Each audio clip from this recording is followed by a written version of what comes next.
Situacija u KPU je strašno loša, ali što predlažete? Pa ja sada predlažem 3 druga u svojstvu privremenog rukovodstva koje treba da pripremi savjetovanje. To su Milovan Đilas, Anton Tomšić i ja lično. Zar Tomšić nije uhapšen? Pa dobro, onda umjesto njega predlažem ili Birka ili Poldija.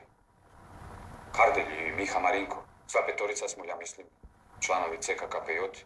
Ne živimo u istom mjestu, mislim da je to važno, da ni trojica ne treba da žive u istom mjestu, u istoj oblasti. Onda mislim još na neke španske dobrovoljce. Naprimjer, poznajem ovog Ivana Krajačića. On je, ako je živ, on je u Zagrebu, on poznaje partijski aktiv. Leka Ranković i Đilas, oni poznaju Srbiju. Birko poznaje Sloveniju. Onda Franc Leskošek, jedan odan, provjeren čovjek, sindikalac, poznaje sindikalni aktiv ne samo u Sloveniji i Hrvatskoj, nego i u Srbiji. Jelaska i Baljkas, oni čine to lokalno rukovodstvo u Dalmaciji, ali tamo vlada nepotizam, budući da je tamo dinastija u partiji. Oni ne daju da izrastaju novi kadrovi.